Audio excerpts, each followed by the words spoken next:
అత్యంత లాంటి బలమైన కాన్స్టిట్యూన్సీకి నాలాంటి వ్యక్తిని పంపించాడంటే నేను కూడా మీ అందరికి అండగా ఉంటాను. ఎక్కడ కూడా భయపడేది లేదు. మీ అందరి వెనకాలకి నేనుంటాను. ముందు మీరు నడపండి.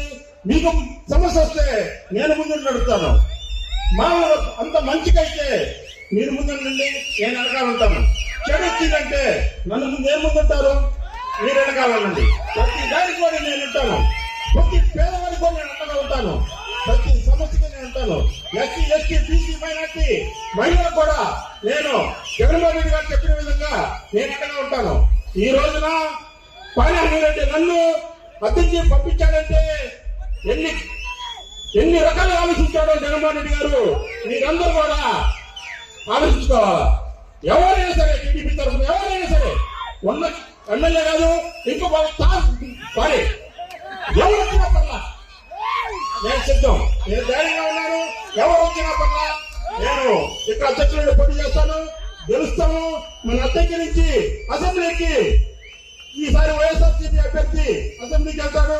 మీ అందరి బాధలు, మీ అందరి కష్టాలు నేను అసెంబ్లీలో వినిపిస్తానని చెప్పి ఛాలెంజ్ చేస్తూ సెలవు తీసుకుంటున్నాను.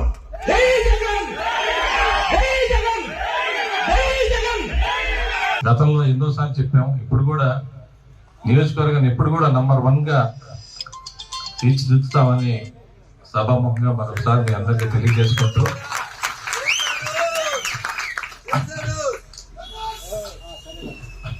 గతంలో కూడా చాలా సందర్భాల్లో చివరిదాకా మారిపోయిన సంఘటనలు చాలా ఉన్నాయి.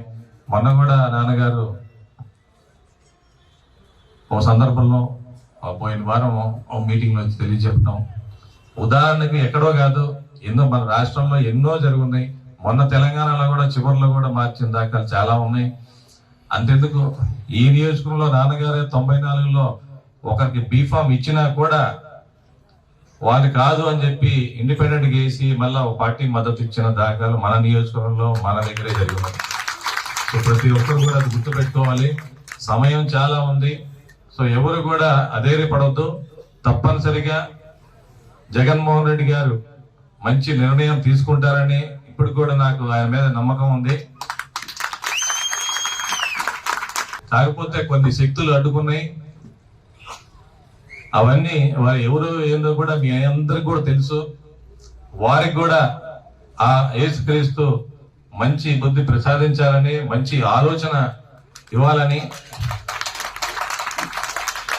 మళ్ళీ మన నాయకుడు జగన్మోహన్ రెడ్డి గారిని రెండోసారి ముఖ్యమంత్రి చేసుకోవటానికై వారు అన్ని ఏదైతే వారు ఆశిస్తున్నారో 175 గెలవాలంటే ముందు ఆలోచన మారాలి.